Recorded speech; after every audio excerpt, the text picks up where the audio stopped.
पूर्व सांसद धनंजय सिंह को आज 7 साल की जेल हो चुकी। अब दावा यह कि धनंजय सिंह के जेल जाने से राजपूत वोटर्स बीजेपी से नाराज हो जाएंगे, क्योंकि कुछ ऐसा ही खेल 2022 में यूपी के चुनाव से पहले करने की कोशिश हुई थी। उस वक्त विपक्ष का ब्राह्मण कार्ड फेल हो गया और अब जब 24 के चुनाव सामने है तो ठाकुर कार्ड के जरिए भड़काने बहकाने की सियासत शुरू हो रही है। किसने सीएम योगी को दी सीधी चुनौती और इससे निपटने का बीजेपी के पास क्या फुल प्रूफ प्लान है? दिखाते हैं आपको बिग एंड बोल्ड की पहली एक्सक्लूसिव स्टोरी में।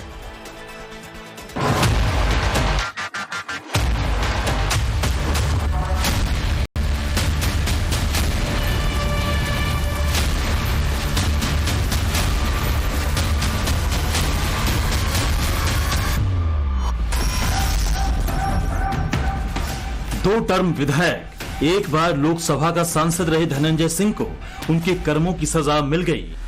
यूपी के जौनपुर के एमपी एमएलए स्पेशल कोर्ट ने 4 साल पुराने एक केस में उन्हें 7 साल की सजा दी है।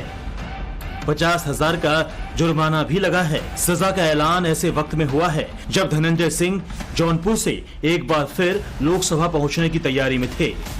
2 मार्च को ही उन्होंने सोशल मीडिया प्लेटफॉर्म एक्स पर पोस्ट किया था, साथियों तैयार रहिए, लक्ष्य बस ए, लोकसभा 73 जौनपुर। बीजेपी की ओर से महाराष्ट्र के पूर्व गृह राज्य मंत्री कृपा शंकर सिंह को जौनपुर से उम्मीदवार बनाने के ऐलान के कुछ देर बाद ही धनंजय सिंह ने इस पोस्ट के जरिए अपनी मंशा जाहिर कर दी थी। इसके बाद ये वीडियो भी सोशल मीडिया पर वायरल हो गया, जिसमें समाजवादी पार्टी अध्यक्ष अखिलेश यादव के साथ धनंजय सिंह दिख रहे हैं। दोनों एक दूसरे का हाथ पकड़कर गुफ्तगू करते दिखाई दे रहे हैं। एक शादी समारोह के इस वायरल वीडियो के बाद सियासी गलियारों में ऐसी चर्चाएं शुरू हो गई कि धनंजय सिंह विपक्षी इंडी गठबंधन की ओर से जौनपुर से साइकिल पर सवार होकर लोकसभा पहुंचने की कोशिश में हैं। लेकिन अब 7 साल की सजा के ऐलान के बाद उनके चुनाव लड़ने पर कानूनी शिकंजा कस गया है। 364 आईपीसी में 7 साल 50,000 जुर्माना सुनाया गया है। 386 में 5 वर्ष और 25,000 जुर्माना हुआ है। 504 में 1 वर्ष और 506 में 2 वर्ष की सजा सुनाई गई है।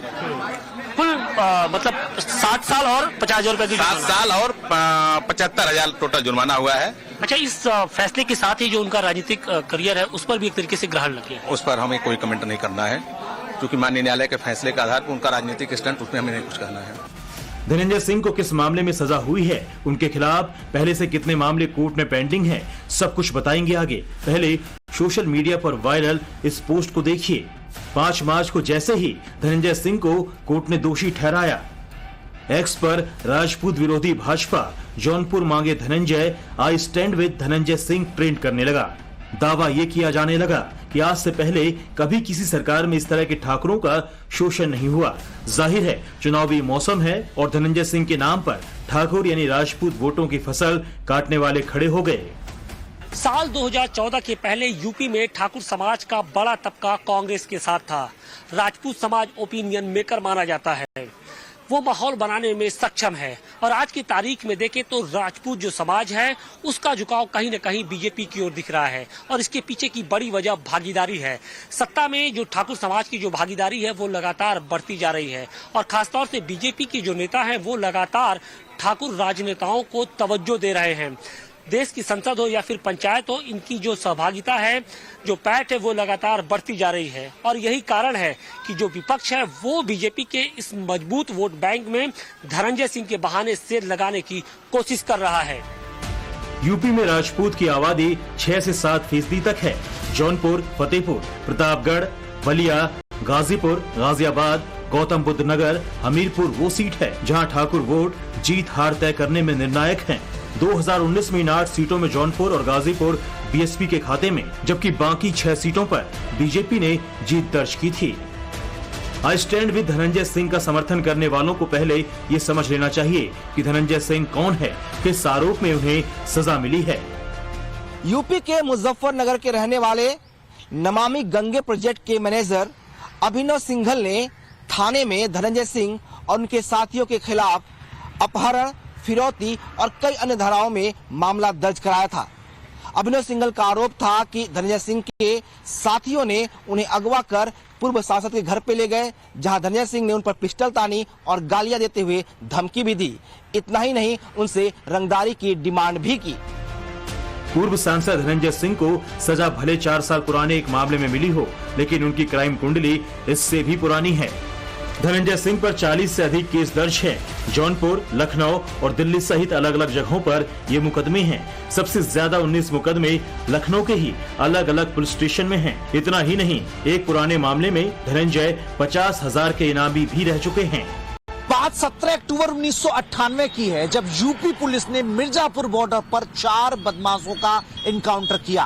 पुलिस ने दावा किया कि पेट्रोल पंप को लूटने जा रहे बदमाश पुलिस मुठभेड़ में मारे गए, जिसमें 50,000 का इनामी धनंजय सिंह भी शामिल था।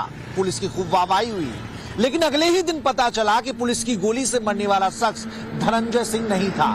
पुलिस की काफी किरकिरी भी हुई। इसी केस में 11 जनवरी 1999 को धनंजय सिंह ने कोर्ट में सरेंडर कर दिया और यहीं से धनंजय सिंह के पॉलिटिकल कैरियर की शुरुआत हुई। धनंजय सिंह पहली बार 2002 में बतौर निर्दलीय रारी सीट से विधानसभा पहुंचे। 2007 में जेडीयू की टिकट से दोबारा असेंबली पहुंचने में सफल रहे। 2009 में बीएसपी ने उन्हें जौनपुर से टिकट दे दिया और सांसद बनकर लोकसभा पहुंच गए। साल 2014 के बाद से उनकी जो किस्मत है वो रूठ गई। वो लगातार चुनाव हारते गए। इस बीच में साल 2024 यानी इस बार के लोकसभा चुनाव में वो उनकी कोशिश थी कि वो बीजेपी के टिकट पर चुनाव लड़े, लेकिन ऐन टिकट पर समय पर न सिर्फ उनका टिकट काटा गया बल्कि उनसे जुड़े जो मुकदमे थे उनकी पैरवी में तेजी लाई गई। नमामि गंगे प्रोजेक्ट से जुड़े जो एक मुकदमा उनके ऊपर चल रहा था, उस मामले में आज जौनपुर की एमपी एमएलए कोर्ट ने उन्हें 7 साल की सजा सुनाई है। इसके साथ ही कुल 75,000 रुपए का जुर्माना भी लगाया गया है और इस सजा के ऐलान के साथ ही जो उनका पूरा जो राजनीतिक एक तरीके से करियर था उस पर भी ग्रहण लग गया है, यानी वो आने वाले दिनों में अब शायद चुनाव न लड़ पाए। जिस शख्स पर 40 से ज्यादा क्रिमिनल केस हो, सजा याफ्ता हो, लेकिन चुनावी नफा नुकसान को देखते हुए जो लोग I stand with Dhananjay Singh trend करा रहे हैं, उस पर यूपी सियासी पार्टियों का क्या रुख है, ये जानना भी जरूरी है। बहुत पुराना मुहावरा है, जो बोएगा वही पाएगा, तेरा किया आगे आएगा। आपने अपराध किया है तो अपराध की सजा तो मिलेगी। ये आज उत्तर प्रदेश में योगी आदित्यनाथ जी की सरकार है जिसने बहुत कम समय में ट्रायल को फेयर तरीके से पूरा किया है। धनंजय सिंह के खिलाफ एफआईआर भी भाजपा की सरकार में लिखी गई और आज ट्रायल पूरा होकर के उन्हें सजा हुई है।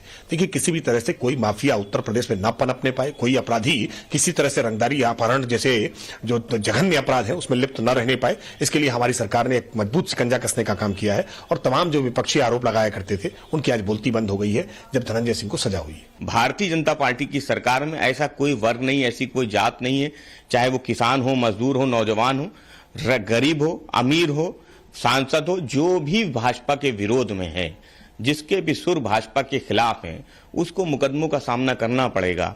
इसलिए जहां तक किसी क्षत्रिय संगठन का सवाल है, वो क्या कहते हैं, इस पे समाजवादी पार्टी को कोई टिप्पणी नहीं करनी। माननीय न्यायालय का फैसला है, उसका सम्मान करते हैं, लेकिन भाजपा उसको देश के लोकतंत्र और न्यायपालिका में बिल्कुल भी भरोसा नहीं है। भाजपा दमन की राजनीति करती है, वो इसी रास्ते पे आगे बढ़ रही है। 2022 यूपी चुनाव से पहले हुए विकास दुबे एनकाउंटर पर भी सियासी रोटी सेकने की कोशिश हुई। दावा किया गया कि इस एनकाउंटर से बीजेपी का ब्राह्मण वोट वाला समीकरण गड़बड़ा जाएगा, लेकिन यूपी विधानसभा चुनाव के नतीजों ने ऐसे तमाम राजनीतिक पंडितों के अनुमान को खारिज कर दिया। दरअसल यूपी की जनता पिछले 7 सालों में सीएम योगी आदित्यनाथ के काम करने के तरीकों को अच्छी तरह समझ चुकी है। सीएम योगी का एक ही मंत्र है, क्राइम पर जीरो टॉलरेंस। फिर चाहे धनंजय सिंह हो या फिर माफिया मुख्तार अंसारी, जिसने भी कानून अपने हाथ में लेने की कोशिश की, उसे कानून के दायरे में ही इंसाफ दिया जाता है। ब्यूरो रिपोर्ट, टाइम्स नाउ नव भारत।